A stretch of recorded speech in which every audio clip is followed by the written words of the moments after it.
쪽팔리게 여길 어디라고 오세요? 하객들 보는 데서 망신이지 뭐야. 옷차림 좀 보세요. 여기가 시골 장터예요? 나가요. 지금 당장. 아, 진짜. 이 냄새 좀 어떡해. 사돈 칠순잔치 하객 200명이 지켜보는 호텔 연회장 앞에서 며느리가 제 팔을 잡아 끌었습니다. 축의금 봉투를 쥔 손이 허공에서 힘없이 흔들렸습니다. 아들 의대 학비 1억 2천만 원. 그 돈을 25년간 응급실 야근 돌며 홀로 벌어대준 시어머니한테 의사 집안 며느리가 퍼부은 전대미문의 공개 망신이었습니다. 저는 그날 화를 내는 대신 아주 조용히 대답했습니다. 그래, 나간다. 근데 며느리, 나중에 후회해도 난 몰라. 10분, 딱 10분 뒤였습니다. 저를 쫓아낸 그 며느리가 호텔 복도를 맨발로 뛰어나왔습니다. 얼굴이 하얗게 질려서 두 손을 부들부들 떨면서 어머니 살려주세요. 어머니밖에 없어요. 제발. 의사만 6명이 앉아있던 그 잔치상에서 아무도 하지 못한 것을 제가 해야 했습니다. 그런데 여러분, 제가 소매를 걷어붙인 그 순간 연회장에서 터져나온 건 박수가 아니었습니다. 며느리가 5년간 친정 식구들에게 숨겨온 거짓말. 그 거짓말이 200명 앞에서 산산조각 난 겁니다. 무릎 꿇는 소리가 들렸습니다. 10분 전 제 팔을 잡아 끌던 바로 그 손의 주인이었습니다. 주사나 놓던 시어머니한테 목숨을 빌어야 했던 의사 집안. 온몸에 소름 돋는 역대급 참교육. 지금 바로 공개합니다. 오늘은 25년간 응급실을 지킨 68살 시어머니가 사돈 칠순잔치에서 며느리에게 쫓겨난 지 딱 10분 만에 상황이 완전히 뒤집어진 이야기를 가져왔습니다. 여러분, 내가 평생 바쳐 키운 자식이 내 손을 밀어내는 순간 어떤 기분이 들 것 같으세요? 오늘 사연은 영상 끝까지 보시면 가슴이 뻥 뚫리실 겁니다. 영상 끝까지 함께 해주세요. 호텔 회전문을 밀고 들어서는 순간 로비에 깔린 에어컨 바람이 얼굴을 훑쳤습니다. 새벽 4시부터 다림질한 한복 저고리 안으로 등줄기에 흐르던 땀이 식으며 소름이 돋더군요. 왼손에는 축의금 봉투, 오른손에는 과일 상자 하나. 사돈어른 칠순잔치에 빈손으로 올 수는 없었거든요. 연회장 입구에 오영석 선생님 고희연이라고 적힌 현수막이 걸려 있었습니다. 안쪽에서 웅성거리는 하객들의 목소리가 새어나오고 꽃장식 냄새가 복도까지 퍼져 있었어요. 봉투를 고쳐 쥐고 한 발짝 내딛는데 연회장 문이 안에서 벌컥 열렸습니다. 며느리 수빈이었습니다. 수빈이 제 팔을 덥석 잡더니 연회장 반대편 복도 구석으로 끌고 갔습니다. 하이힐 굽이 대리석 바닥을 딱딱 때리는 소리가 조용한 복도에 울려 퍼졌어요. 어머니, 여길 왜 오신 거예요? 수빈이 제 팔을 잡은 채 쏘아붙이더군요. 사돈어른 칠순이잖아. 인사라도 드리러 왔다. 인사요? 어머니, 저 안에 하객이 200명이에요. 다 아버지 제자분들, 교수님들, 병원장님들이시라고요. 수빈이 제 한복을 위아래로 훑쳤습니다. 재래시장에서 산 15만 원짜리 한복이 그렇게 못마땅했던 모양이에요. 옷차림 좀 보세요. 여기가 시골 장터예요? 쪽팔리게. 그 말에도 참았습니다. 참는 건 제가 제일 잘하는 일이니까요. 수빈아, 축의금이라도 놓고 갈게. 사돈어른한테 얼굴 한번 비치고 바로 나올 테니까. 수빈이 제가 내민 축의금 봉투를 손바닥으로 밀어냈습니다. 봉투가 바닥에 떨어졌어요. 30만 원. 2달치 용돈에서 아껴 모은 돈이었습니다. 어머니, 솔직히 말할게요. 수빈이 목소리를 낮추더니 제 귀에 대고 말했습니다. 저 안에 사람들한테 시어머니 일찍 돌아가셨다고 해놨어요. 5년 동안 그렇게 말해왔다고요. 근데 여기서 딱 마주치면 제가 어떡해요? 가슴팍에 누군가 못을 박는 것 같았습니다. 돌아가셨다고요. 멀쩡히 살아있는 시어머니를 5년 동안 죽은 사람으로 만들어 놓은 겁니다. 주사나 놓던 분이 의사 집안 잔치에 오시면 서로 불편하잖아요. 어머니도 어색하실 거 아니에요. 주사나 놓던 분, 25년간 응급실에서 사람 목숨을 살린 손이 며느리 입에서는 그렇게 한 줄로 정리되더군요. 연회장 문 안쪽에서 아들 준혁의 얼굴이 보였습니다. 틈새로 저와 눈이 마주쳤어요. 아들은 제 눈을 피하더니 고개를 돌려버렸습니다. 문이 닫혔습니다. 손이 떨렸지만 주먹을 쥐어 감췄습니다. 바닥에 떨어진 축의금 봉투를 주워 가방에 넣고 수빈을 한번 바라봤습니다. 그래, 나간다. 근데 며느리, 나중에 후회해도 난 몰라. 수빈이 코웃음을 치며 연회장 안으로 돌아갔습니다. 문이 닫히는 순간 안에서 터지는 웃음소리가 복도까지 새어나왔어요. 호텔 로비 구석 소파에 주저앉았습니다. 올해 68 배옥자.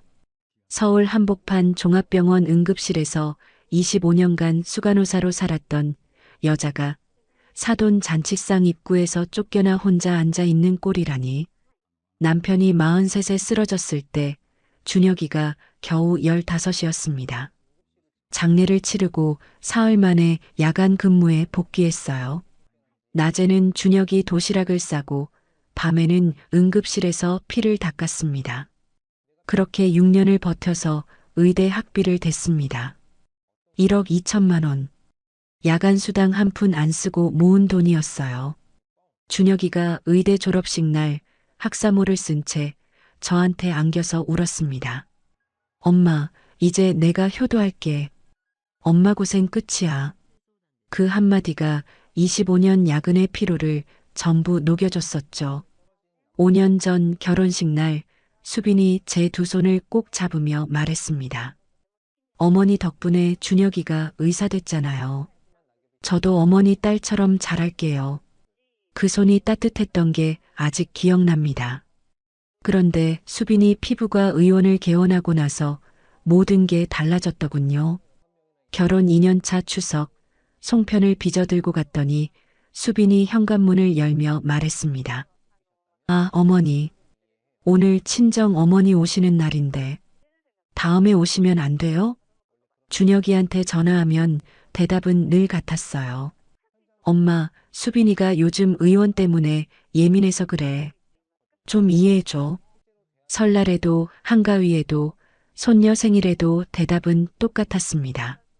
저는 말을 잘 못하는 사람이에요. 속에서 끓어오르는 게 있어도 입 밖으로 나오지 않더라고요. 그래서 5년을 참았습니다. 참는 게 도리인 줄 알았거든요.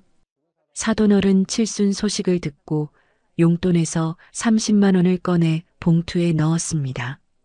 사돈 잔치에 시어머니가 축하 인사드리는 건 당연한 거 아닌가 싶었어요. 그게 당연하지 않다는 걸 호텔 복도에서 알았습니다. 로비 소파 가죽이 차가웠습니다. 축의금 봉투를 쥔 손끝에서 감각이 사라지는 것 같았어요. 일어서야지, 집에 가야지 하면서도 다리에 힘이 들어오질 않았습니다. 그때였습니다. 연회장 안에서 그릇 깨지는 소리가 요란하게 울렸습니다. 이어서 여자의 비명이 터졌어요. 25년간 응급실에서 비명을 들으면 반사적으로 몸이 움직이던 버릇이 그 순간 다시 살아났습니다. 몸이 먼저 움직였습니다. 소파에서 벌떡 일어선 건 제 의지가 아니었어요. 25년간 응급실에서 비명 소리를 들으면 신발도 신기 전에 뛰어가던 몸이 아직 그 버릇을 기억하고 있었던 겁니다. 로비를 가로질러 연회장 앞까지 12걸음. 그런데 닫힌 문 앞에서 발이 멈췄습니다. 안에서 의자 넘어가는 소리, 그릇 깨지는 소리, 여러 사람이 동시에 소리치는 고함이 뒤섞여 나왔습니다. 손을 뻗으면 문고리가 닿는 거리였어요. 그런데 10분 전 그 문 앞에서 며느리가 제 팔을 잡아 끌던 감촉이 손목에 남아 있었습니다. 들어가 봤자 또 쫓겨나겠지. 쪽팔리게 여길 왜 또 왔냐고 그 소리를 200명 앞에서 듣게 되겠지. 그때 연회장 문이 안에서 벌컥 열렸습니다. 서윤이었습니다. 22살 손녀의 얼굴이 하얗게 질려 있었어요. 눈에 눈물이 가득 고여 있는데 울지는 않고 이를 악물고 있더군요. 할머니, 할머니 아직 안 가셨어요? 서윤아, 왜 그래? 무슨 일이야? 왜 할아버지가 쓰러지셨어? 숨을 못 쉬세요. 할머니 빨리. 서윤이 제 손을 잡아 끌었습니다. 10분 전에는 며느리가 제 팔을 잡아 끌어서 밖으로 쫓아냈는데 이번에는 손녀가 제 손을 잡아 끌어서 안으로 데려가는 거였어요. 연회장 안은 전쟁터였습니다. 하얀 테이블보 위에 국물이 쏟아져 있고 의자 3개가 뒤로 넘어가 있었습니다. 화병이 바닥에 깨져서 물과 꽃잎이 대리석 위를 적시고 있었어요.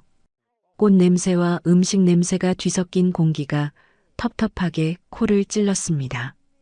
그 한가운데 사돈어른 오영석이 목을 두 손으로 움켜쥔 채 쓰러져 있었습니다. 얼굴이 벌겋게 달아올라 있었고 입이 벌어진 채 헐떡거리는데 숨이 넘어가질 않았어요.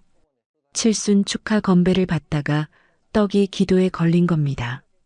200명 하객이 테이블에서 일어나 웅성거렸습니다. 의사가 6명이나 앉아 있었는데 연회장 안은 아수라장이었어요. 앙과 의사라는 사람이 소리쳤습니다. 119 먼저 불러. 전화해. 그 옆에서 정신건강의학과 교수라는 사람이 외쳤습니다. 눕히면 안 돼. 앉혀야 해. 아니야. 기도 확보가 먼저라니까. 피부과 원장인 수비는 전화기를 두 손으로 붙들고 있었습니다. 손이 떨려서 번호를 누르다 틀리고 지우고 다시 누르고를 반복하고 있었어요. 입술이 파랗게 질려 있더군요. 아들 준혁이 장인 뒤에 무릎을 꿇고 하임리히법을 시도하고 있었습니다. 내과 전문이니까 방법은 아는 거죠.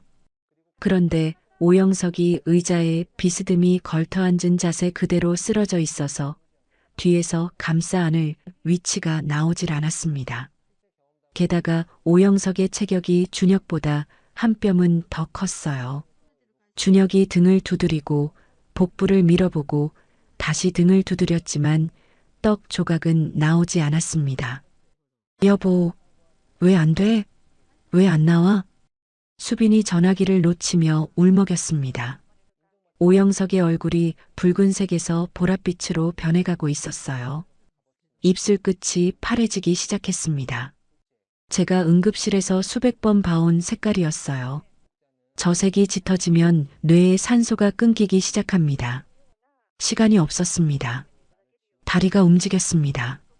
하객 2명의 어깨를 밀치고 넘어진 의자를 발로 차내고 깨진 화병 조각을 밟으며 앞으로 나갔습니다. 비키세요. 제가 합니다. 연회장이 조용해졌습니다. 200명의 고개가 일제히 저를 향했어요. 수빈이 저를 보더니 눈이 휘둥그레졌습니다.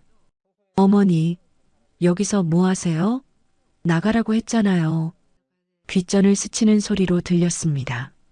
지금 이 순간 며느리의 체면 따위는 제 귀에 들어올 틈이 없었거든요. 25년간 응급실에서 일할 때도 그랬습니다. 환자 앞에 서면 다른 소리는 전부 사라지고 환자의 숨소리만 남아요. 준혁을 옆으로 밀어냈습니다. 아들이 엄마 하고 부르는 소리가 뒤에서 들렸지만 돌아보지 않았습니다. 오영석의 상체를 의자에서 바닥으로 끌어내렸습니다. 등이 바닥에 닿지 않도록 제 무릎 위에 올리고 상체를 앞으로 숙였어요. 뒤에서 두 팔로 오영석의 몸을 감싸 안았습니다. 오른 주먹을 왼손으로 감싸고 배꼽과 명치 사이 정확한 지점에 댔습니다. 첫 번째 압박. 떡 조각이 움직이지 않았습니다. 두 번째 압박. 오영석의 몸이 움찔했지만 기도는 여전히 막혀 있었어요. 연회장 200명이 숨을 죽이고 있었습니다. 누군가가 작게 기도하는 소리가 들렸어요.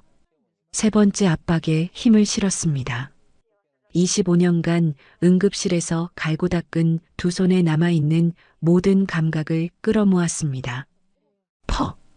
오영석의 입에서 떡 조각이 튀어나왔습니다. 거친 기침과 함께 공기가 폐로 밀려 들어가는 소리가 났습니다. 오영석의 보랏빛 얼굴에 핏기가 돌기 시작했어요. 숨이 돌아온 겁니다. 연회장 200명이 동시에 내뱉은 한숨이 파도가 빠져나가듯 방 안을 채웠습니다. 누군가가 박수를 쳤고 여기저기서 탄성이 터져 나왔어요. 저는 오영석의 등을 천천히 쓸어내리며 숨을 고르게 해드렸습니다. 제 손끝에서 사돈 어른의 심장이 다시 뛰는 게 느껴졌어요. 25년 동안 이 손으로 셀 수 없이 많은 사람의 숨을 되돌려 놓았습니다. 그런데 이 손이 이렇게 떨린 적은 처음이었어요. 고개를 들었습니다. 수빈이 보였습니다. 전화기를 떨어뜨린 채 제자리에 서 있었어요. 입이 반쯤 벌어져 있었고 두 눈은 제 얼굴을 뚫어지게 쳐다보고 있었습니다. 10분 전에 저를 밀어낸 그 얼굴이 지금은 하얗게 굳어 있었습니다. 오영석이 거칠게 기침을 토해내며 눈을 떴습니다. 충혈된 눈동자가 허공을 더듬다가 자기 등을 받치고 있는 제 얼굴에 멈췄어요. 당신이 누구요? 목소리가 쉰 채로 갈라져 나왔습니다. 오영석의 눈에 저는 생전 처음 보는 낯선 여자였겠죠. 5년 동안 죽은 사람으로 살아왔으니까요. 괜찮으세요, 어르신. 숨 천천히 쉬세요. 급하게 들이마시면 안 됩니다. 제가 오영석의 등을 천천히 쓸어내리며 말했습니다. 숨이 돌아온 직후에는 과호흡이 올 수 있거든요. 오영석이 제 손을 붙잡으며 상체를 일으키려 했고 저는 어깨를 받쳐 천천히 앉혀드렸습니다. 연회장이 조용해졌습니다. 200명 하객이 숨소리조차 삼키고 있었어요. 깨진 화병 조각 위로 물이 흐르는 소리만 또르르 들리더군요. 그 정적을 깬 건 뒷줄 테이블에 앉아있던 하객이었습니다. 저분, 아까 수빈 씨가 밖으로 내보낸 분 아니야? 한마디가 연회장을 관통했습니다. 200명의 고개가 톱니바퀴처럼 일제히 수빈을 향해 돌아갔습니다. 수빈이 바닥에 떨어진 전화기를 줍지도 못한 채 그 자리에 서 있었어요. 입술이 실룩거리는데 소리가 나오질 않았습니다. 수군거림이 시작됐습니다. 처음에는 테이블 하나에서 금방 2개, 3개로 번져나가더니 연회장 전체가 벌집을 쑤신 것처럼 웅웅거렸어요. 수빈 씨가 시어머니 일찍 돌아가셨다고 했잖아. 저분이 시어머니였어?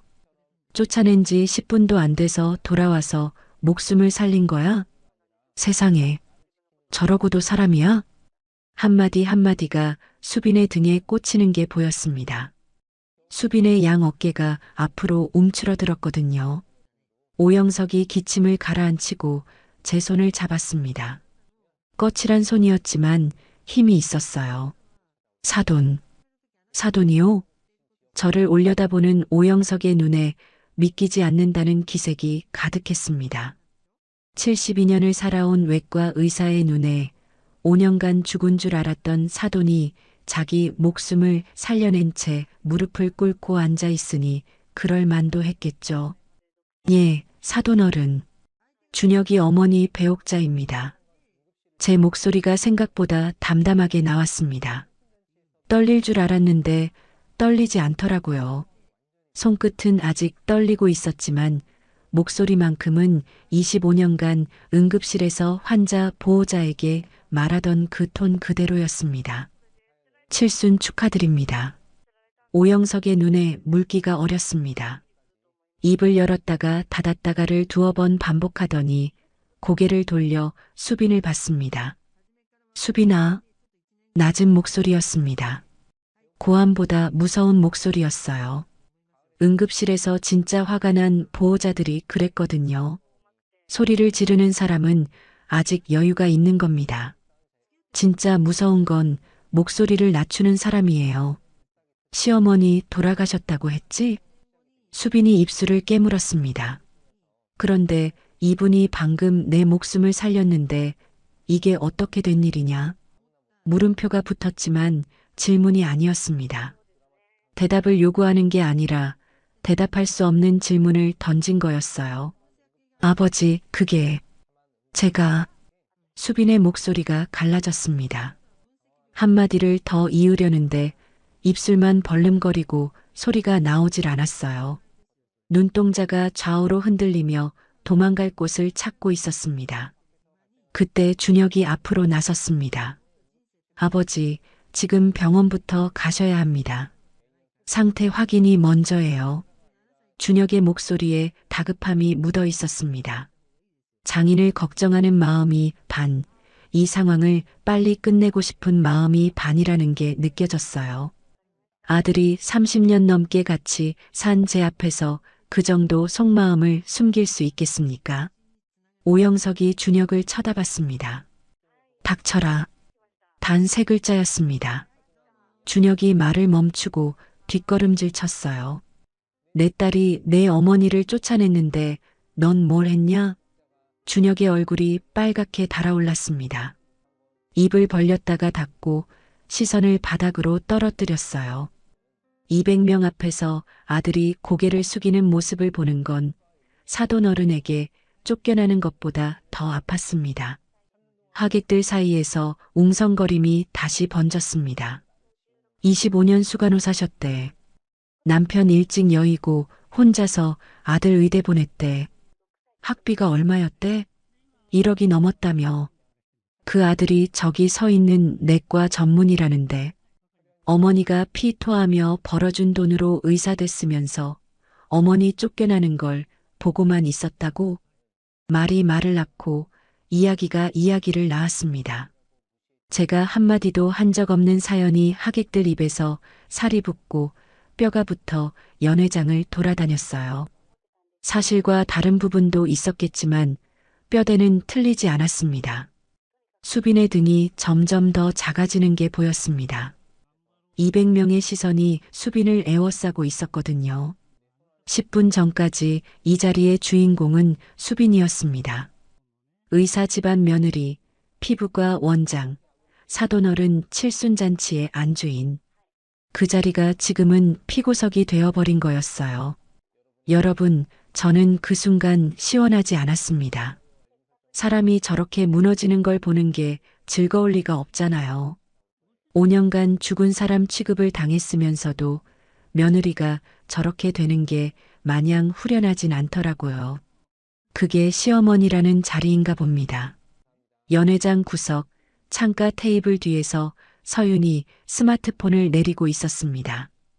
제가 밖에서 쫓겨나는 장면부터 방금 응급처치까지 서윤은 전 과정을 촬영했던 겁니다. 서윤이 조용히 영상 파일을 저장하고 핸드폰을 주머니에 넣는 걸 아무도 눈치채지 못했어요. 저도 그때는 몰랐습니다. 그 영상이 나중에 어떤 일을 만들어낼지. 멀리서 사이렌 소리가 들려왔습니다.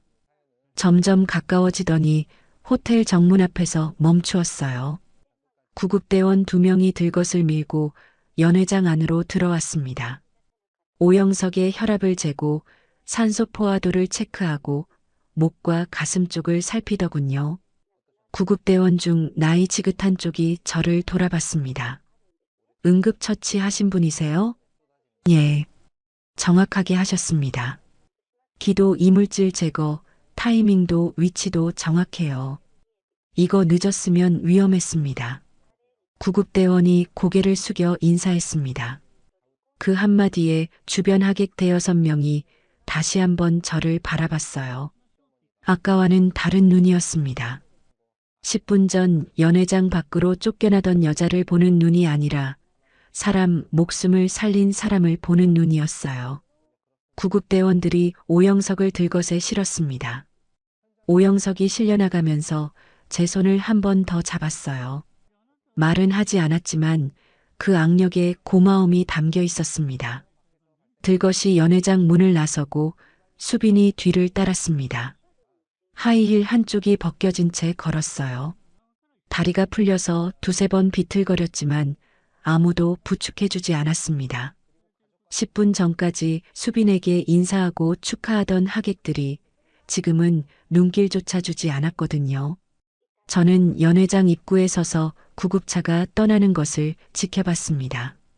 사이렌이 울리며 구급차가 호텔 진입로를 빠져나갔어요. 그 뒤를 수빈이 비틀비틀 따라가는 뒷모습이 보였습니다. 10분 전에 제 팔을 잡아 끌며 쪽팔리게라고 했던 그 여자의 뒷모습이 지금은 저보다 작아 보였습니다. 서윤이 옆에 와서 제 팔을 잡았습니다. 할머니, 괜찮아? 괜찮다, 서윤아. 괜찮지 않았습니다. 무릎이 후들거렸고 손끝이 저려왔어요. 하지만 손녀 앞에서 무너지고 싶지 않았습니다. 호텔 회전문 너머로 가을 하늘이 보였습니다. 아침에 들어올 때는 보이지 않았던 하늘이 지금은 아주 넓게 펼쳐져 있었어요. 다음 날 오후 과일 바구니 하나를 들고 병원 로비에 섰습니다.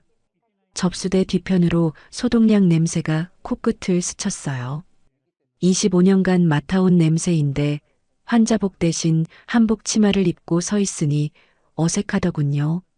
병실 문을 노크하자 안에서 들어오시오 하는 쉰 목소리가 들렸습니다. 오영석이 침대에서 상체를 일으키고 있었어요. 코에 산소줄이 꽂혀 있었고 왼팔에 수액이 연결되어 있었습니다.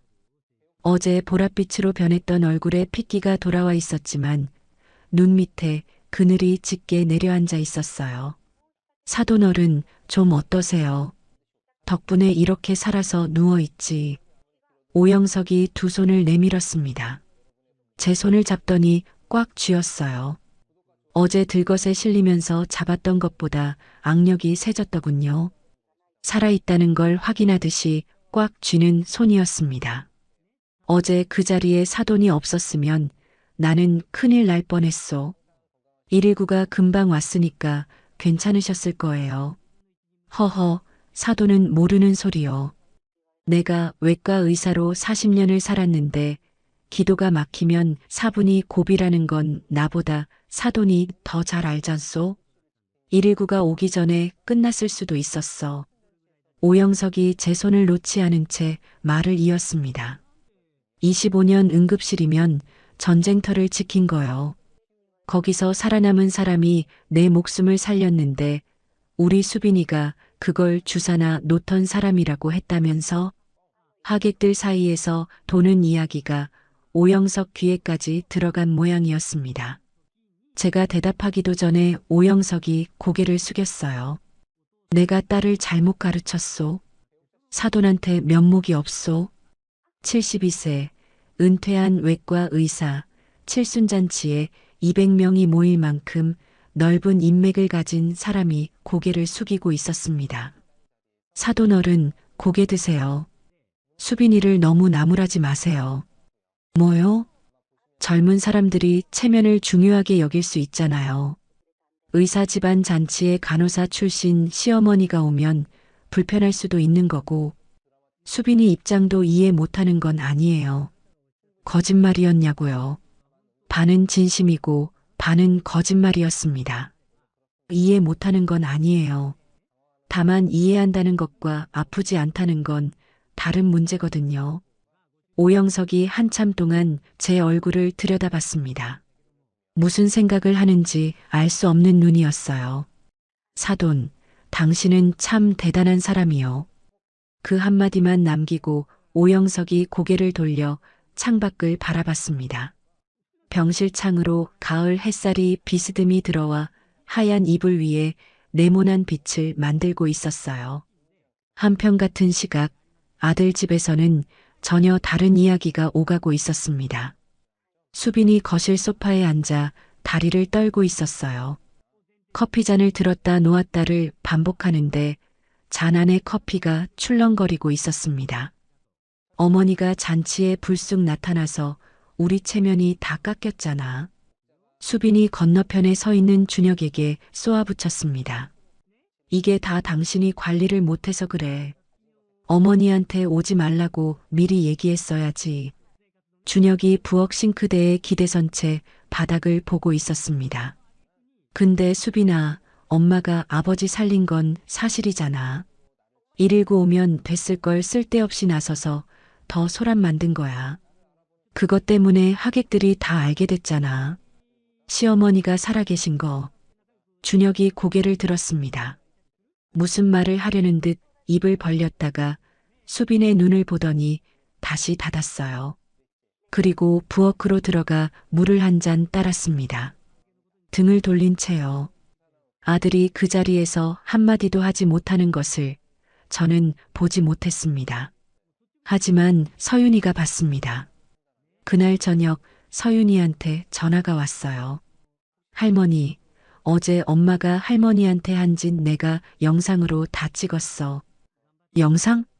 입구에서 할머니 팔 잡아 끌고 쪽팔리다고 한 거, 주사나 놓던 분이라고 한 거, 응급처치까지 전부. 외할아버지한테 보여줄까? 심장이 쿵 내려앉았습니다. 서윤아, 그건 쓰지 마라. 왜? 할머니가 당한 걸 왜 숨겨? 내 엄마한테 상처된다. 아무리 그래도 내 엄마잖아. 전화기 너머로 서윤이 숨을 삼키는 소리가 들렸습니다.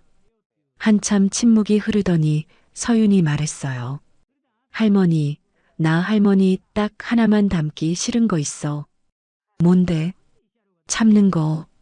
할머니는 너무 참아. 전화가 끊겼습니다.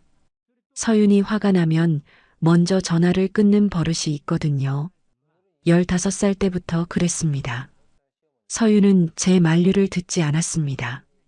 다음 날 오후 서윤이 병원 병실 문을 열고 들어갔어요. 태블릿을 들고요. 외할아버지, 저 서윤이에요. 보여드릴 거 있어요. 오영석이 안경을 쓰며 침대에서 몸을 일으켰습니다.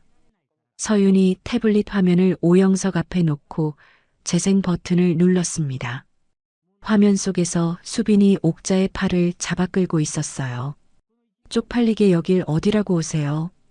주사나 놓던 분이 의사 집안 잔치에서 뭘 하시겠다고. 시어머니 돌아가셨다고 해놨는데 여기서 들키면 제가 어떡하냐고요. 영상 속 수빈의 목소리가 병실 안을 채웠습니다. 오영석의 표정이 한 겹씩 굳어지는 게 보였습니다. 안경 너머로 보이는 눈이 점점 가늘어졌어요. 입술이 일직선으로 다물려 갔습니다. 영상이 끝난 뒤에도 오영석은 한참 동안 꺼진 화면을 들여다보고 있었습니다. 병실 벽시계의 초침 소리만 똑딱똑딱 울렸어요. 이 수모를 당하고도 오영석의 목소리가 낮게 갈라졌습니다. 사돈이 내 목숨을 살려준 거란 말이지? 서윤이 오영석의 침대 옆에 앉으며 말했습니다. 외할아버지, 할머니가 5년 동안 이런 일을 겪었어요. 명절마다 쫓겨나고 손녀 생일에도 못 오고 아들한테 전화하면 엄마가 좀 이해해줘라는 말만 듣고. 오영석이 안경을 벗었습니다. 안경다리를 접는 손끝이 미세하게 떨리고 있었어요. 서윤아, 내 엄마가 하객들한테 할머니 돌아가셨다고 한 게 사실이냐? 네, 외할아버지. 외할아버지 생신 때도 할머니 얘기하면 엄마가 화를 냈어요. 그 얘기 왜 꺼내라고요? 오영석이 안경을 사이드 테이블에 내려놓았습니다. 그리고 수액이 연결된 팔로 이불을 꽉 움켜쥐었어요. 그날 저녁이었습니다. 서윤이한테서 전화가 왔어요. 할머니, 외할아버지한테 영상 보여드렸어. 가슴이 철렁 내려앉았습니다. 서윤아, 내가 하지 말라고 했잖아. 할머니, 미안해. 근데 누군가는 해야 했어. 할머니는 안 하니까 내가 한 거야. 전화를 끊고 한참을 앉아 있었습니다. 일이 커져버렸다는 걸 알았어요. 되돌릴 수 없는 강을 건너버린 기분이었습니다. 그때 핸드폰이 다시 울렸습니다. 저장되지 않은 번호였어요. 여보세요. 사돈, 나 오영석이요. 오영석의 목소리가 어제 병실에서 들었던 것과 전혀 달랐습니다. 따뜻함이 사라지고 마른 겨울 바람 같은 목소리였어요. 우리 딸이 한 짓을 다 알게 됐소. 한 박자 쉬더니 오영석이 말을 이었습니다. 내일 좀 만납시다. 전화가 끊겼습니다. 핸드폰을 내려놓는 손이 떨렸어요. 어제까지는 제가 혼자 참으면 끝나는 일이었습니다. 오늘부터는 달라졌습니다. 창밖으로 가로등이 하나씩 켜지고 있었어요. 어두워지는 하늘 아래에서 무언가 크게 움직이기 시작한 것만 같았습니다. 며칠 뒤 오영석 퇴원 날이었습니다. 서윤이 전화로 할머니 외할아버지 퇴원하시는데 같이 가자고 해서 병원에 갔어요. 1층 로비에서 서윤을 기다리며 서 있는데 간호사복을 입은 여자가 다가왔습니다. 40 중반쯤 돼 보이는 단정한 인상이었어요. 혹시 배옥자 수간호사님 아니세요? 제 이름을 아는 사람이 이 병원에 있을 리가 없었습니다. 퇴직한 지 3년이 넘었고 이 병원은 제가 근무했던 곳이 아니었거든요. 맞는데 실례지만 누구시죠? 저 이진아예요. 2003년에 응급실 신입으로 들어와서 선생님한테 배운 이진아 간호사요. 기억이 떠올랐습니다. 키가 작고 눈이 동그란 신입 간호사. 첫 응급 환자 앞에서 손이 떨려서 수액 바늘을 3번이나 놓쳤던 아이였어요. 제가 그 아이의 손을 잡고 혈관 위치를 잡아줬었습니다. 이진아? 그 이진아? 네, 선생님. 지금 여기 간호부장이에요. 간호부장. 병원 간호사 전체를 총괄하는 자리입니다. 떨리는 손으로 수액도 못 놓던 23살짜리가 22년 만에 간호부장이 되어 있었어요. 코끝이 찡했습니다. 선생님, 며칠 전 응급처치하신 거 구급대원한테 다 들었어요. 72세 기도 폐쇄 환자, 하임리히법 3번 만에 성공. 제가 그 얘기 듣고 혹시 우리 배옥자 선생님 아닌가 했거든요. 에이, 그게 뭐 대단한 거라고. 대단한 거죠. 저 그 이야기 병원장님께 보고 드렸어요. 제가 뭐라고 대답하기도 전에 이진아가 제 팔을 잡고 병원 2층 회의실로 데려갔습니다. 회의실 문을 여는 순간 안에 서 있던 사람들이 일제히 박수를 치기 시작했어요. 흰 가운을 입은 병원장이 앞으로 나와 감사패를 건넸습니다. 나무 액자 안에 금박으로 글씨가 새겨져 있었어요. 노련한 응급처치로 환자의 생명을 구한 시민에게 깊은 감사를 드립니다. 병원장이 감사장을 읽어주는 동안 간호사 15명과 응급의학과 의사 2명이 뒤에 서서 박수를 보냈습니다. 이진아가 옆에서 눈물을 훔치고 있었어요. 선생님, 저 이 병원 올 때마다 선생님 생각했어요. 응급실에서 배운 거 하나도 안 잊었거든요. 25년간 응급실에서 일하면서 감사패를 받아본 적은 없었습니다. 환자가 살아서 걸어나가면 그게 보상이었어요. 그런데 이렇게 나무 액자에 제 이름이 적혀서 돌아올 줄은 몰랐습니다. 감사패를 든 손끝에서 나무의 무게가 묵직하게 느껴졌어요. 오영석 병실로 돌아가니 퇴원 준비가 끝나 있었습니다. 오영석이 침대 위에 외투를 걸치고 앉아 있었어요.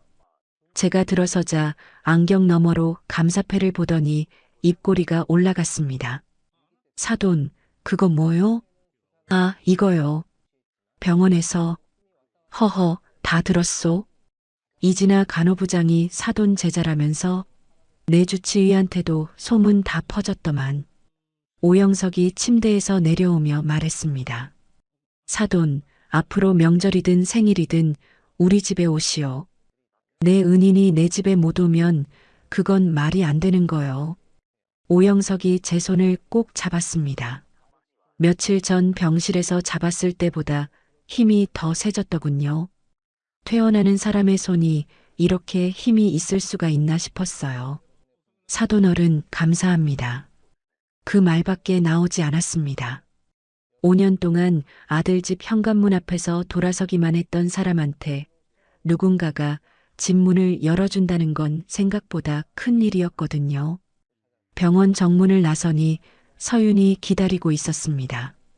할머니, 밥 먹으러 가자. 내가 살게. 네가 무슨 돈이 있다고. 알바비 탔거든.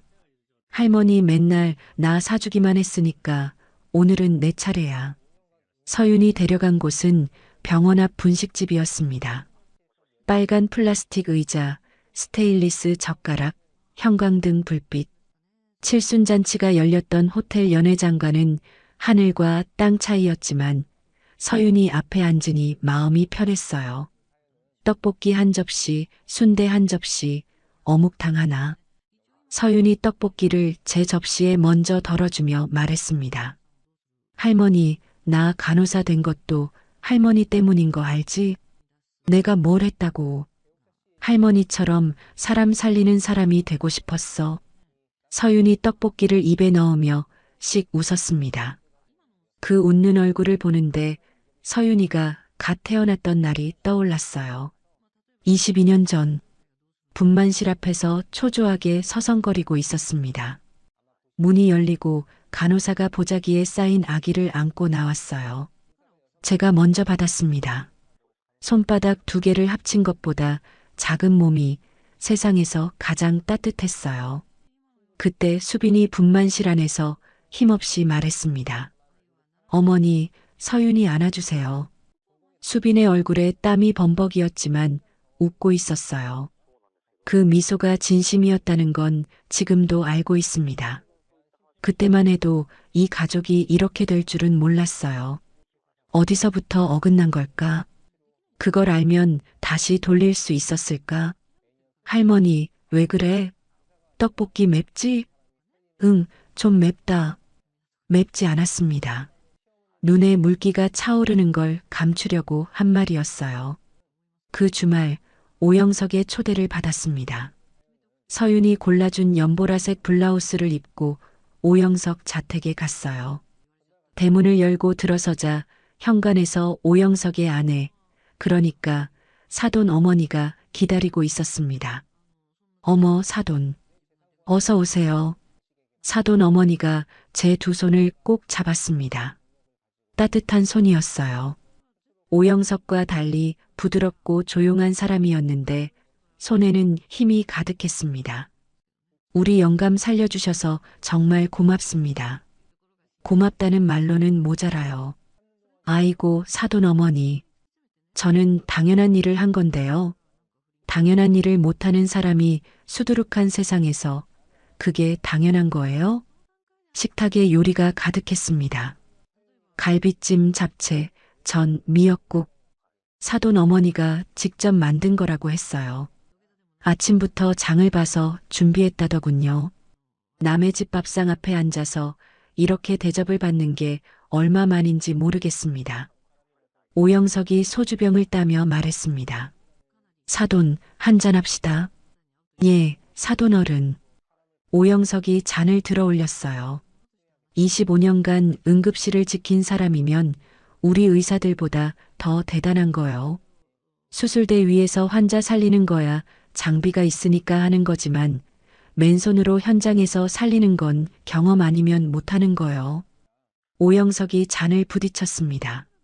내가 살아생전에 진짜 사돈 노릇을 못했소. 앞으로는 제대로 하겠소. 소주를 한 모금 넘기는데 모간이 뜨거웠습니다. 술이 뜨거운 건지 가슴이 뜨거운 건지 구분이 안 됐어요. 눈시울이 달아올랐지만 이번에는 감추지 않았습니다. 집에 돌아왔을 때 벌써 밤 9시가 넘어 있었어요. 혼자 부엌불을 켜고 남은 밥에 김치를 얹어 먹었습니다. 오영석 댁에서 배불리 먹었는데도 혼자 먹는 밥이 허전하더라고요. 창밖에 가을 하늘이 깊게 내려앉아 있었습니다. 숟가락을 내려놓고 2손을 펼쳐봤어요. 이 손으로 25년간 수백 명의 목숨을 살렸습니다. 이 손으로 아들의 도시락을 싸고 학비를 벌고 이마에 땀을 닦아줬습니다. 그런데 정작 내 가족한테는 한 번도 이손의 가치를 인정받지 못했어요. 주사나 놓던 손이라고, 쪽팔리는 손이라고, 오늘 오영석이 이 손을 잡고 대단한 거요라고 말했습니다. 이진아가 이 손을 잡고 울었습니다. 서윤이가 이 손이 만든 떡볶이를 먹으며 웃었습니다. 이 손의 가치를 몰라본 건 200명 중에 딱 2사람이었어요. 내 며느리와 내 아들. 밥그릇을 싱크대에 내려놓는데 핸드폰이 울렸습니다.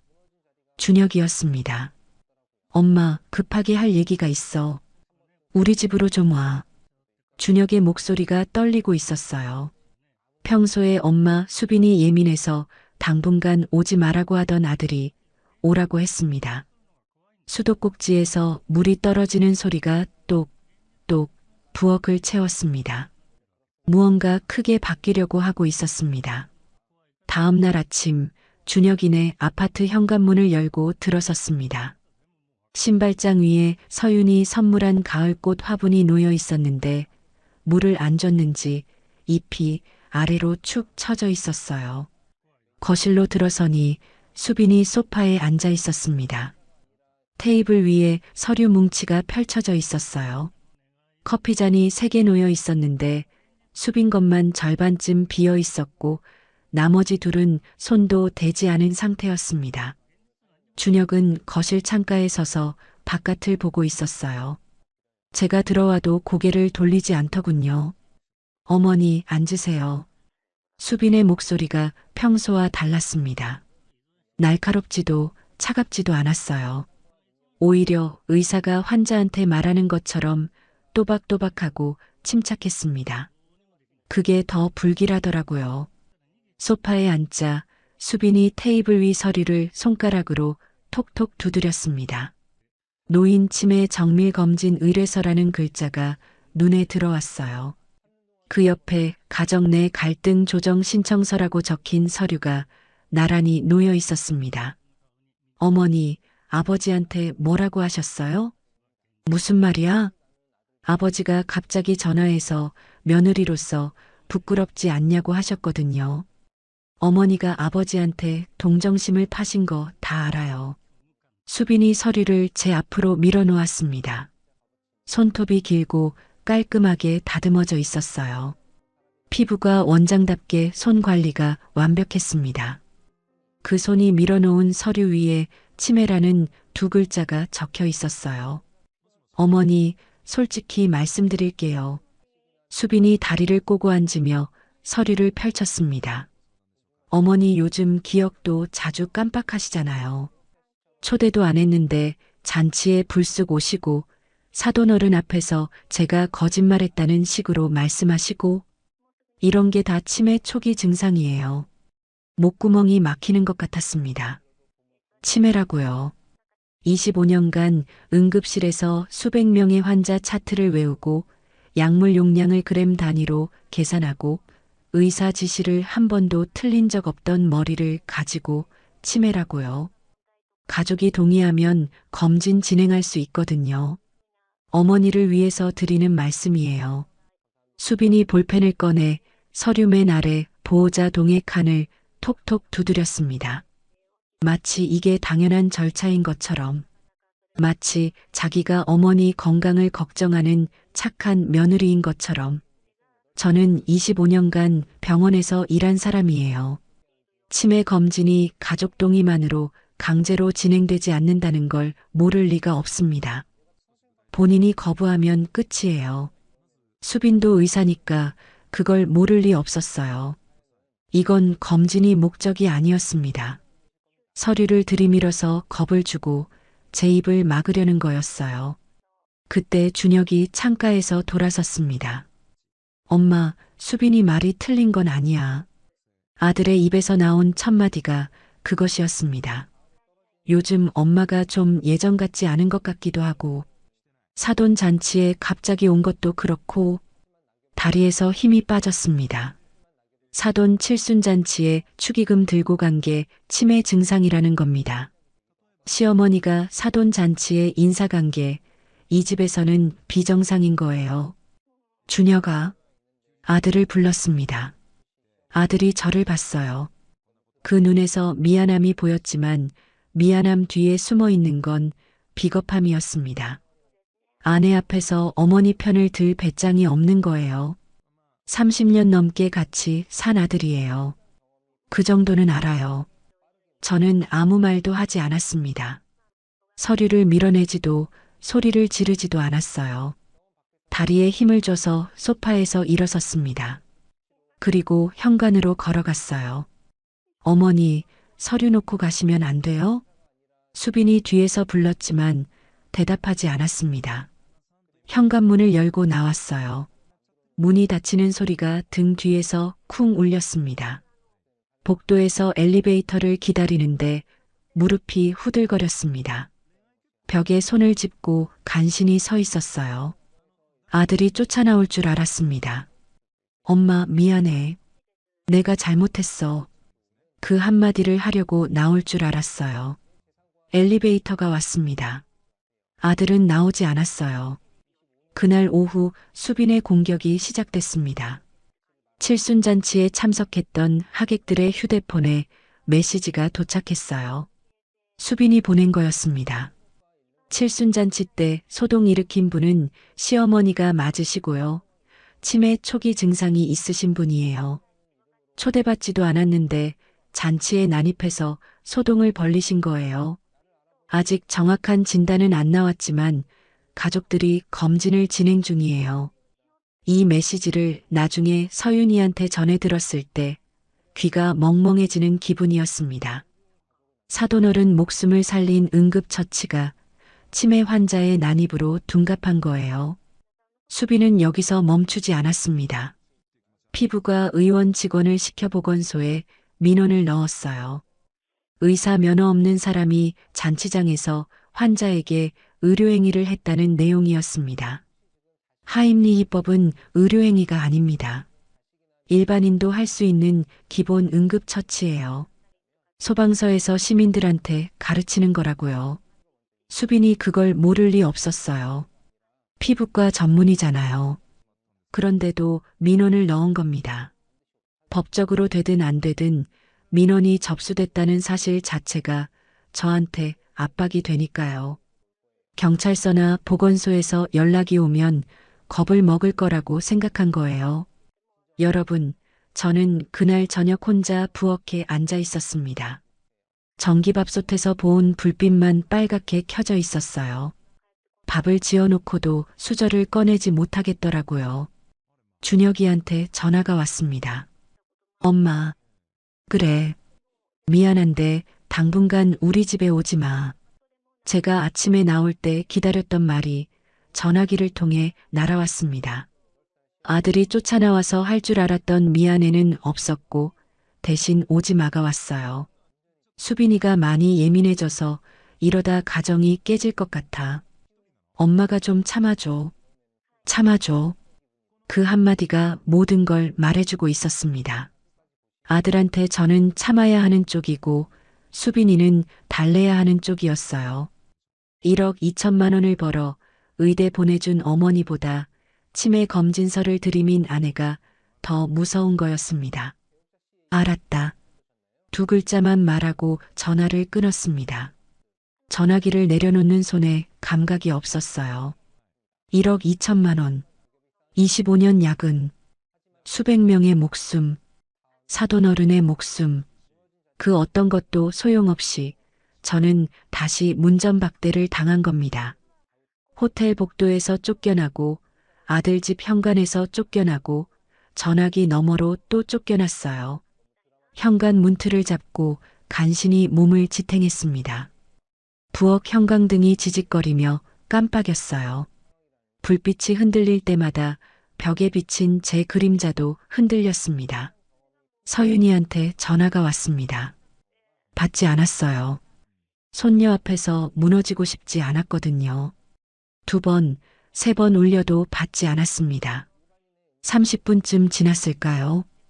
현관 초인종이 울렸습니다.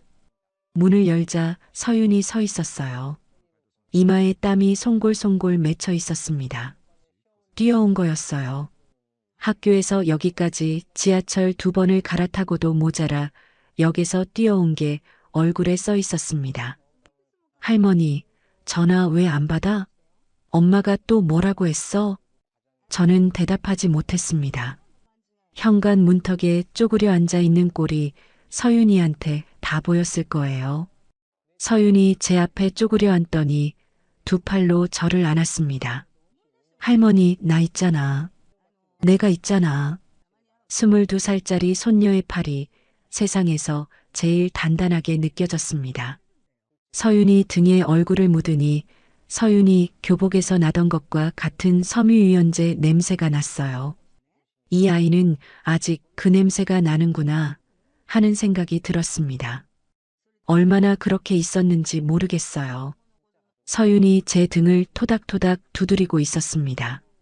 예전에 서윤이가 어렸을 때 제가 해주던 거였는데 이제는 서윤이가 저한테 하고 있었어요. 그때 핸드폰이 울렸습니다. 저장되지 않은 번호였어요. 며칠 전에도 같은 번호가 떴었습니다. 서윤이 제 핸드폰을 집어들어 번호를 확인하더니 말했습니다. 할머니, 외할아버지야. 받아. 전화를 받았습니다. 사돈, 나 오영석이요. 오영석의 목소리가 단단했습니다.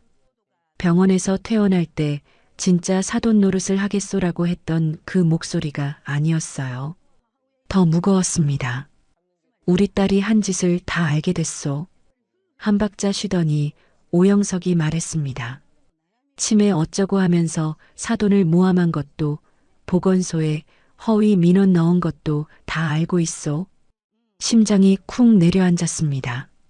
수빈이 한 짓을 오영석이 어떻게 알았는지 그 순간에는 묻지 못했어요. 내일 좀 만납시다. 이건 내가 나서야 할 일이오. 전화가 끊겼습니다. 핸드폰을 내려놓는 손이 떨렸어요. 서윤이 제 옆에 앉아서 말없이 제 손을 잡고 있었습니다. 서윤의 손이 따뜻했어요. 작지만 단단한 손이었습니다. 부엌 형광등이 다시 지직거렸습니다. 하지만 이번에는 그림자가 흔들려도 제 몸은 흔들리지 않았습니다. 다음 날 오후 오영석 자택 앞에 섰습니다. 며칠 전 사돈 어머니가 갈비찜을 차려주던 그 집이었어요. 그때는 대문 안에서 따뜻한 국 냄새가 새어나왔는데 오늘은 아무 냄새도 나지 않았습니다. 집안의 공기가 달랐어요. 초인종을 누르자 오영석이 직접 문을 열었습니다. 양복 바지에 흰 셔츠. 퇴원한 지 얼마 안 된 사람이라고는 믿기지 않을 만큼 허리가 꼿꼿했어요. 40년간 수술대 앞에 섰던 외과 의사의 자세가 아직 남아 있었습니다. 사돈, 들어오시오. 거실에 들어서니 수빈과 준혁이 이미 와 있었어요. 수빈은 소파 오른쪽 끝에 앉아 있었습니다. 무릎 위에 두 손을 포개놓고 있었는데 손가락 끝이 하얗게 질려 있었어요. 핸드백을 옆에 바짝 붙여놓은 게 마치 방패처럼 보였습니다. 준혁은 건너편 의자에 앉아 있었습니다. 고개를 숙인 채 바닥에 한 점만 보고 있었어요. 제가 들어와도 눈을 들지 않더군요. 오영석이 거실 테이블 한가운데에 태블릿을 놓았습니다. 화면이 꺼진 채였어요. 까만 화면 위에 거실 천장 조명이 하얗게 반사되고 있었습니다. 다 왔으니까 시작하자. 오영석이 소파 맞은편 안락의자에 앉으며 말했습니다. 소파 테이블 위에는 태블릿 말고 아무것도 없었어요. 커피도 물도 과일도 없었습니다. 대접하려고 부른 자리가 아니라는 뜻이었죠. 수빈아. 네, 아버지. 수빈의 목소리가 작았습니다. 며칠 전 제 앞에서 치매 검진 서류를 밀어놓던 그 목소리가 아니었어요. 아버지 앞에서는 작아지는 목소리였습니다. 이 영상 한번 봐라. 오영석이 태블릿 재생 버튼을 눌렀습니다. 화면이 켜지자 호텔 연회장 복도가 나왔어요. 서윤이 촬영한 영상이었습니다. 화면 속에서 수빈이 제 팔을 잡아 끌고 있었어요. 쪽팔리게 여길 어디라고 오세요? 수빈의 목소리가 거실을 채웠습니다. 소파에 앉아있는 진짜 수빈의 얼굴에서 핏기가 한 톨씩 빠져나가는 게 보였어요. 주사나 놓던 분이 의사 집안 잔치에서 뭘 하시겠다고. 화면 속 수빈이 제 축의금 봉투를 밀어냈습니다. 봉투가 바닥에 떨어지는 소리가 태블릿 스피커를 통해 또렷하게 울렸어요. 시어머니 돌아가셨다고 해놨는데 여기서 들키면 제가 어떡하냐고요. 영상이 끝났습니다. 거실에 정적이 내려앉았어요. 벽시계의 초침 소리가 유난히 크게 들렸습니다. 오영석이 태블릿을 테이블 위에 내려놓았습니다. 화면이 꺼져도 아무도 입을 열지 않았어요. 수빈아. 오영석의 목소리가 낮았습니다. 칠순잔치에서 준혁에게 닥쳐라 했던 그 톤과 같았어요. 고함보다 무서운 목소리. 시어머니를 돌아가셨다고 거짓말한 것도 모자라. 한마디씩 끊어 말했습니다. 마치 수술대 위에서 메스를 한 칸씩 움직이듯이요. 그 어머니가 내 목숨을 살렸는데 치매라고 뭐라? 수빈이 입술을 깨물었습니다. 소파 쿠션을 움켜쥔 손가락 관절이 하얗게 붉어져 나왔어요. 그게 사람이 할 짓이냐? 물음표가 붙었지만 대답을 기다리는 얼굴이 아니었습니다. 아버지, 그게 아니라 어머니가 먼저. 수빈이 입을 열었습니다. 그 말이 채 끝나기도 전에 오영석이 안주머니에서 접힌 종이 3장을 꺼내 테이블 위에 펼쳤어요. 이건 칠순잔치 하객 3명한테서 받은 진술이다. 종이 위에 손글씨가 빼곡했습니다. 수빈 씨가 시어머니 험담을 수년간 했다. 돌아가셨다고 몇 년째 속았다. 명절 모임에서 시어머니 이야기만 나오면 화를 냈다. 오영석이 종이를 하나씩 짚으며 읽었습니다. 수빈의 눈동자가 좌우로 흔들렸어요. 도망갈 구멍을 찾는 눈이었습니다. 준혁이 고개를 들었습니다. 처음으로 수빈을 똑바로 바라보더군요. 수빈아, 엄마 돌아가셨다고 한 게 진짜야? 당신도 알면서. 수빈이 소리쳤습니다. 작아져 있던 목소리가 한순간에 터져 나왔어요. 당신이 가만히 있었잖아. 내가 혼자 그런 거 아니야. 당신이 한 번이라도 나서서 어머니 모시고 온 적 있어? 나한테만 뒤집어 씌우지 마. 거실에 수빈의 목소리가 울려 퍼졌습니다. 준혁이 입을 다물었어요. 할 말이 없어서가 아니라 할 말이 없었기 때문이었습니다. 수빈의 말이 틀리지 않았거든요. 5년 동안 준혁은 한 번도 나서지 않았습니다. 오영석이 한숨을 내쉬더니 수빈을 다시 봤습니다. 그리고 보건소에 허위 민원 넣은 것도 알고 있다. 수빈의 어깨가 움찔했어요.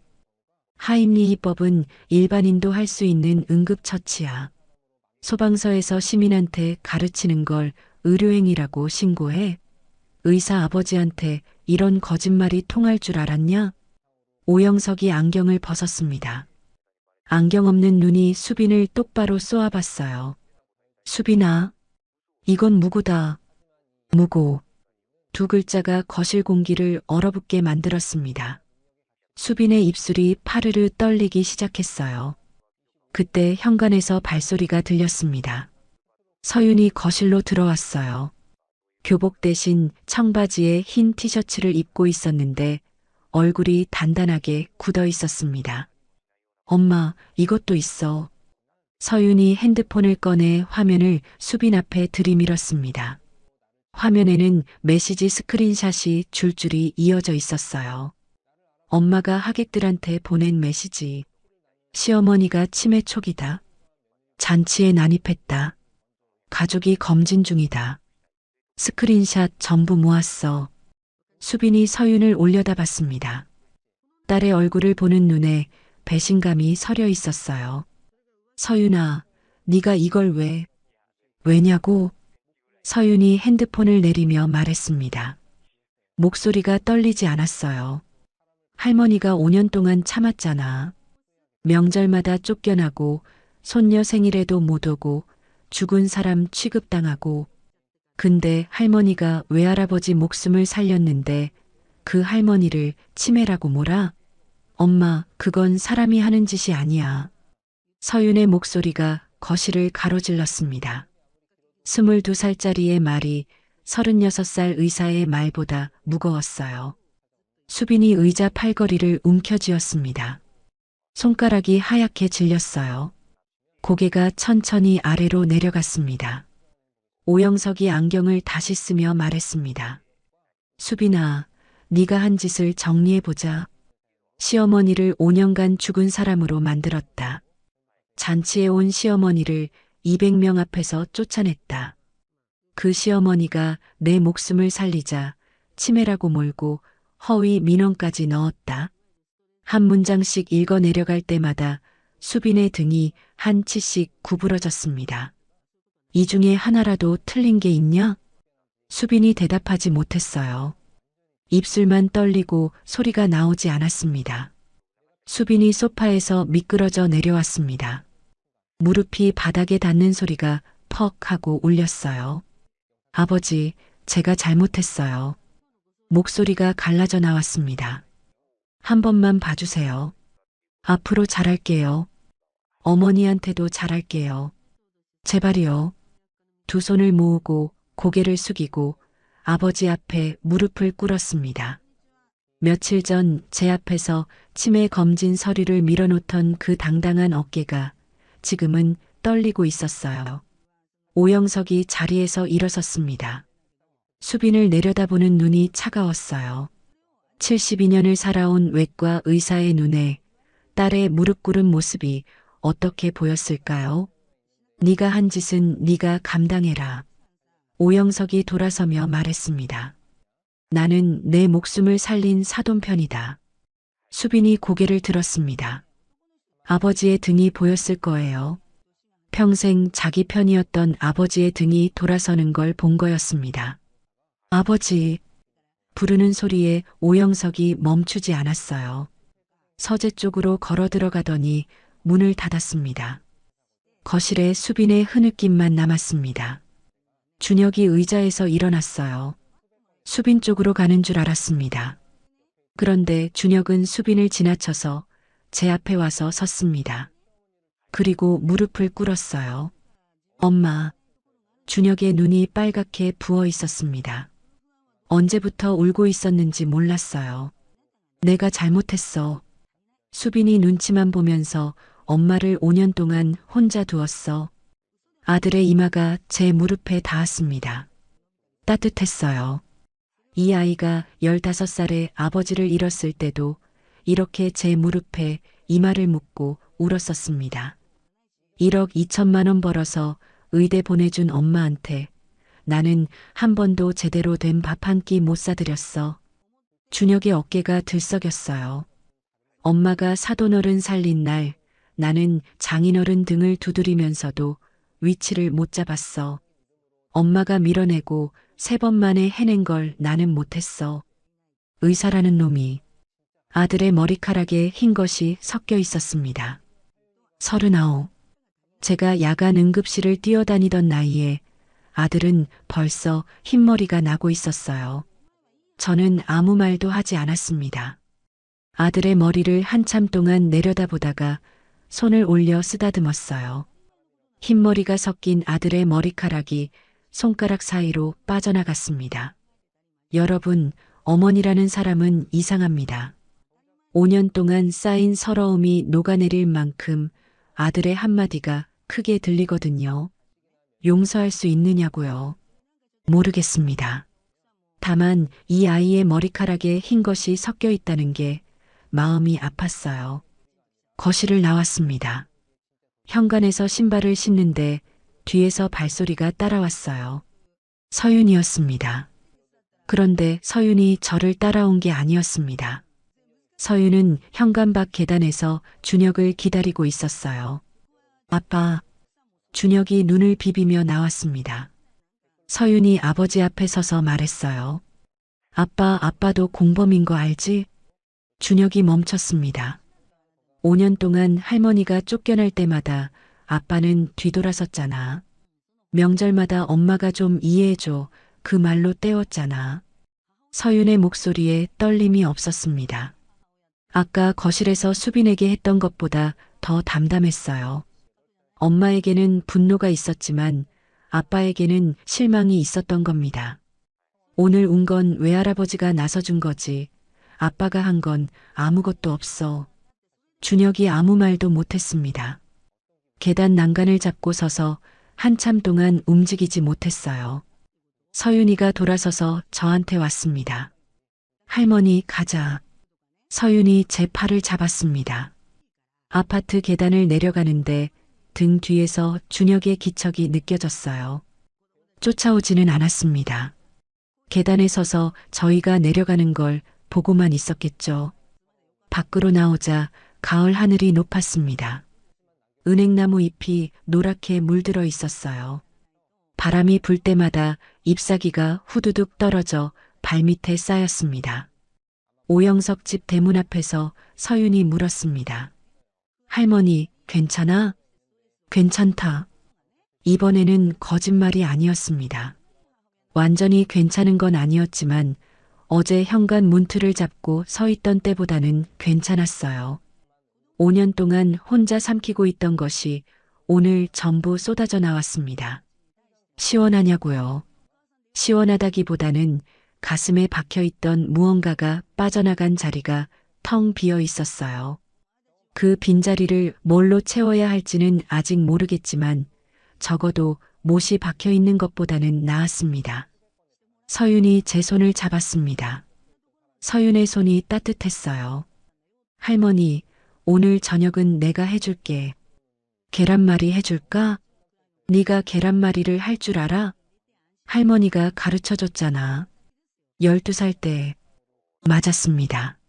서윤이 초등학교 6학년 때 제 부엌에서 계란말이를 가르쳐줬었어요. 기름을 너무 많이 둘러서 부엌이 온통 연기였던 날이었습니다. 그때 계란 4개 깨먹었잖아. 이젠 안 깨먹어. 나 많이 컸거든. 서윤이 씩 웃었어요. 은행나무 아래서 웃는 서윤이 얼굴에 노란 햇살이 내려앉았습니다. 걸음을 옮겼습니다. 등 뒤로 오영석 집이 멀어지고 앞으로 노란 은행잎이 깔린 길이 펼쳐졌어요.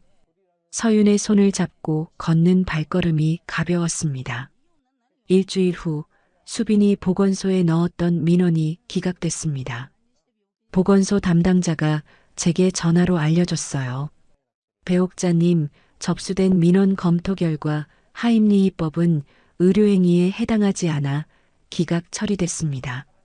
참고로 해당 민원과 관련해서 허위 신고 건으로 경찰 쪽에서 별도 검토가 진행될 수 있습니다. 오영석이 보건소에 직접 진술서를 제출한 거였어요. 본인은 당시 환자 본인으로서 배옥자 씨의 응급처치에 의해 생명을 구조받았음을 확인한다는 내용이었습니다. 40년 경력 외과 의사의 진술서 앞에서 허위 민원은 종이 한 장의 무게도 갖지 못했어요. 수빈에게는 무고 혐의로 경찰 출석 통보가 갔습니다. 그 소식이 퍼지는 데는 오래 걸리지 않았어요. 칠순잔치 하객 200명 사이에서 이야기가 돌기 시작했습니다. 의사 집안 잔치에서 시어머니를 쫓아내고 목숨을 살려준 시어머니를 치매로 몰고 허위 민원까지 넣었다가 오히려 경찰 조사를 받게 됐다는 이야기가요. 그 피부과 원장이 오영석 교수님 딸이 시어머니를 죽은 사람이라고 해놓고 세상에 그 시어머니가 아버지 목숨 살린 사람이래. 이야기가 이야기를 낳았습니다.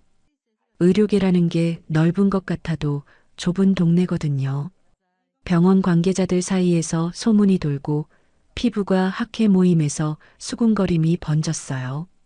수빈의 피부과 의원의 변화가 찾아온 건 2주쯤 뒤였습니다.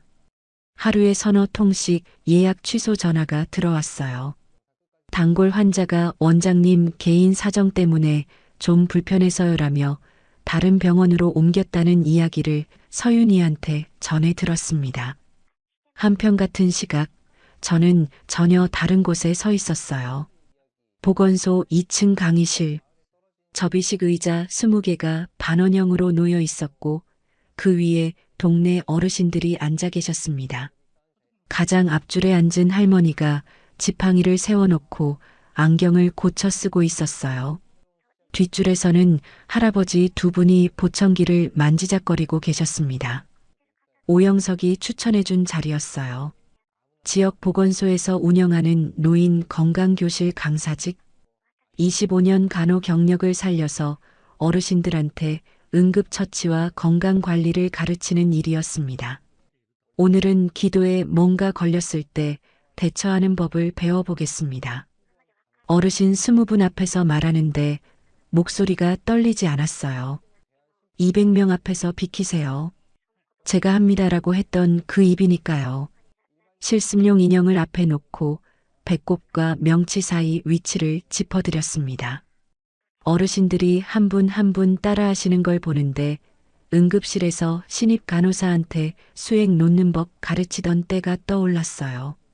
25년간 응급실에서 살았던 이 손이 아직 할 수 있는 일이 있었습니다. 주사나 놓던 손이 아니라 사람을 살리는 손. 그 손의 가치를 알아주는 사람들이 여기 있었어요. 보건소 강의를 마치고 나오는데 핸드폰에 문자가 와 있었습니다. 준혁이었어요. 엄마, 오늘 저녁에 갈게. 된장찌개 먹고 싶다. 예전이었으면 수빈이 괜찮겠어? 하고 물었을 겁니다. 그런데 이번에는 묻지 않았어요. 그냥 장을 봤습니다. 된장, 두부, 애호박, 대파. 재래시장에서 두부를 사는데 두부 가게 아주머니가 오늘 기분 좋아 보이시네요 라고 했어요. 거울을 안 봐서 모르겠지만 아마 웃고 있었나 봅니다. 준혁이 매주 찾아왔습니다. 처음에는 밥을 먹으면서도 말이 없었어요. 젓가락질만 하다가 엄마 미안해를 반복했습니다. 세 번째 찾아온 날 제가 밥상을 내려놓으며 말했어요. 미안하다는 말은 이제 그만해. 준혁이 젓가락을 멈추고 저를 봤습니다. 앞으로 어떻게 살 건지를 보여줘. 아들이 고개를 끄덕였습니다. 그날 준혁이는 설거지를 하고 갔어요. 39회 만에 제 부엌에서 처음으로 설거지를 한 거였습니다. 싱크대 위에 엎어놓은 밥그릇이 젖은 채 반짝거리는 걸 보는데 그게 참 이상하게 마음에 남았어요. 한 달이 지났을 때 수빈한테서 전화가 왔습니다. 저장하지 않은 번호였는데 받자마자 수빈의 목소리가 들렸어요. 어머니, 목소리가 울고 있었습니다. 며칠 전 서윤이한테 들었어요. 수빈의 피부과 의원이 환자가 크게 줄어 폐원 절차에 들어갔다고. 친정에서도 오영석이 네가 사돈한테 한 짓을 생각하면 아비로서 얼굴을 들 수가 없다며 외면했다고요. 수빈은 혼자 원룸으로 이사했다고 했습니다. 어머니, 준혁이 좀 말려주세요. 준혁이 이혼 소송을 준비하고 있었거든요. 5년간 시어머니에 대한 거짓말, 치매몰이, 허위 민원, 이혼 사유로 충분했어요. 제가 잘못했어요. 제발 한 번만요. 어머니가 말려주시면 준혁이가 들을 거예요. 수빈의 목소리가 갈라져 나왔습니다. 호텔 복도에서 쪽팔리게 여길 어디라고 오세요라고 했던 그 목소리와 같은 입에서 나오는 소리라는 게 믿기지 않았어요. 수빈아, 네 어머니. 5년 전에 내 손을 잡았을 때 결혼식 날 네가 내 두 손을 잡고 어머니 덕분에 준혁이가 의사 됐다고 했지. 전화기 너머에서 숨 삼키는 소리가 들렸습니다. 그때가 기회였어. 나는 너한테 진짜 좋은 시어머니가 되고 싶었어. 명절에 같이 전 부치고 서윤이 키우는 거 도와주고 네가 의원 바쁠 때 밑반찬 싸다 주고 그런 시어머니가 되고 싶었어. 수빈이 울먹였습니다. 근데 넌 그 손을 밀어냈잖아. 전화기를 잡은 손이 떨리지 않았습니다. 목소리도 떨리지 않았어요. 5년 전이었으면 못했을 말이었습니다. 참기만 하던 입이 처음으로 해야 할 말을 하고 있었어요. 축의금 봉투가 바닥에 떨어졌을 때 30만 원짜리 봉투가 그거 줍는 동안 넌 돌아서서 연회장 문을 닫았잖아. 그 소리가 아직도 귀에 남아 있어. 수빈이 말을 잇지 못했습니다. 전화기 너머로 흐느끼는 소리만 들렸어요. 수빈아, 이건 내가 말릴 수 있는 일이 아니야. 준혁이가 결정할 일이야. 전화를 끊었습니다. 손이 떨릴 줄 알았는데 떨리지 않았어요. 가슴이 시원할 줄 알았는데 그것도 아니었습니다. 그냥 담담했어요. 해야 할 말을 했을 뿐이었습니다. 서윤이는 그달부터 간호학과 임상실습을 시작했습니다. 매주 저녁에 전화가 왔어요. 실습 첫날 이야기를 해주더군요. 할머니, 오늘 응급실 실습이었는데 내가 제일 먼저 환자 손을 잡았어. 잘했네. 선생님이 그랬어. 손 먼저 잡은 거 잘했다고. 할머니가 맨날 그랬잖아. 환자한테 제일 먼저 해야 하는 건 손 잡아주는 거라고. 기억하고 있었습니다. 서윤이 16살 때 제 응급실에 놀러와서 물었어요. 할머니, 환자 오면 제일 먼저 뭐 해? 손부터 잡아. 겁이 나서 떨고 있거든. 그 말을 7년이 지나서도 기억하는 아이가 지금 응급실에 서 있는 겁니다. 서윤이 보건소 건강교실에도 보조 강사로 참여하기 시작했어요. 어르신들이 서윤이를 보고 손녀분이에요? 하고 물으면 서윤이가 네, 제 할머니요. 이분이 25년 응급실 수간호사셨어요 라고 자랑스럽게 말했습니다. 그 말을 들을 때마다 가슴 한쪽이 따뜻해졌어요. 어느 날 저녁 오영석한테 전화가 왔습니다. 사돈, 이번 주말에 우리 집에서 밥 한번 먹읍시다. 사돈 어른 자꾸 신세를 지면 어떡해요. 무슨 신세요? 내 목숨 살린 분한테 밥 한 끼 대접하는 게 신세요?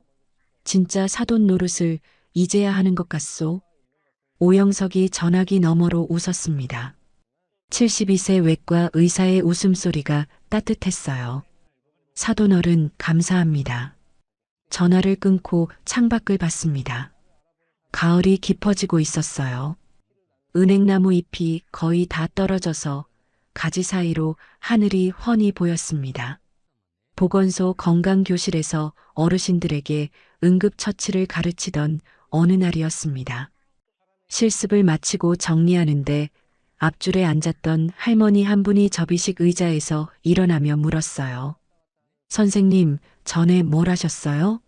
가르치는 게 보통이 아니시던데. 서윤이 옆에서 입을 열려는 걸 제가 손으로 막았습니다. 이건 제가 대답할 말이었거든요. 25년간 사람 살리는 일을 했어요. 할머니가 고개를 끄덕이며 웃었습니다. 지금도 하고 있고요. 강의실 창으로 오후 햇살이 쏟아져 들어왔습니다. 접이식 의자 위에 빛이 내려앉고 어르신들의 얼굴 위에 따뜻한 그늘이 졌어요. 서윤이 옆에 서서 조용히 웃고 있었습니다. 25년간 응급실에서 잡았던 손, 아들의 학비를 벌었던 손, 사돈 어른의 목숨을 살렸던 손. 이 손이 오늘은 20명의 어르신에게 사람 살리는 법을 가르치고 있었습니다. 주사나 놓던 손이 아니었어요. 처음부터 사람을 살리는 손이었습니다. 배옥자 씨의 이야기 어떠셨나요? 가을에 떨어진 나뭇잎이 땅을 덮듯 오래 참아온 서러움이 한꺼번에 쏟아지는 날이었습니다. 하지만 낙엽이 쌓인 자리에서 다음에 새싹이 트듯 무너진 자리가 곧 새로운 시작이 되기도 하더라고요. 아마 보시면서 한 번쯤 고개를 갸웃하셨을 수도 있어요. 의사가 6명이나 있는데 아무나 못하고 간호사 출신 시어머니가 살렸다고? 너무 드라마틱한 거 아니야? 라고 느끼셨다면 충분히 이해해요. 다만 응급 상황이라는 게 원래 그렇습니다. 전공이 달라서 당황하는 의사보다 현장 경험이 풍부한 간호사가 더 빠르게 움직이는 경우가 실제로 적지 않거든요. 실제로 대한심폐소생협회 자료를 보면 병원 밖에서 발생하는 기도폐쇄 사고 중 일반인의 응급처치로 목숨을 건진 사례가 매년 수백 건에 달합니다. 의사가 아니라 옆에 있던 사람이 살리는 경우가 생각보다 많아요. 그리고 가족 간에 시어머니를 죽은 사람으로 만들어 놓는 일도 어르신 상담센터에서는 드물지 않게 접수되는 사례라고 합니다. 다만 오늘 사연은 실제 경험담을 바탕으로 각색한 것이라는 점 양해 부탁드려요. 전달 과정에서 일부 과장이나 극중 요소가 더해졌을 수 있습니다. 하지만 이 이야기가 주는 교훈은 분명해요. 첫째, 내 재산과 능력의 가치를 자식에게 맡기지 마세요. 옥자가 25년 경력을 가지고도 인정받지 못한 건 스스로 그 가치를 말하지 않았기 때문입니다. 내가 가진 것의 값어치는 내가 먼저 지켜야 해요. 둘째, 참는 것과 잃는 것은 다릅니다. 옥자는 5년을 참았지만 참는 동안 잃어버린 건 자존심이었어요. 돌이라는 이름으로 나를 지우는 건 효도가 아니라 자기 학대입니다. 셋째, 나를 알아보는 사람이 진짜 가족입니다. 피를 나눈 아들보다 손녀 서윤이가 며느리보다 사돈 오영석이 먼저 옥자의 가치를 알아봤어요. 혈연이 가족을 만드는 게 아니라 존중이 가족을 만드는 겁니다. 넷째, 사람의 진짜 값어치는 위기 때 드러납니다. 평소에는 주사나 놓던 사람이라고 무시했지만 목숨이 왔다 갔다 하는 순간에는 그 손이 가장 귀했어요. 겉모습이나 직업으로 사람을 판단하면 정작 필요한 순간에 후회하게 됩니다. 혹시 지금 자식이나 며느리한테 존중받지 못해서 소갈이하고 계신 분들이 있다면 배옥자 씨처럼 내 손 안의 가치를 스스로 먼저 인정해 주세요. 참는 게 도리가 아니라 나를 지키는 게 진짜 도리입니다. 겨울이 아무리 길어도 봄은 반드시 찾아옵니다. 여러분의 봄도 분명히 곧 올 거예요. 구독과 좋아요, 알림 설정을 눌러주시면 여러분께도 배옥자 씨처럼 진정한 행복이 찾아올 거예요. 댓글로 시청하고 계신 지역과 의견을 남겨주세요.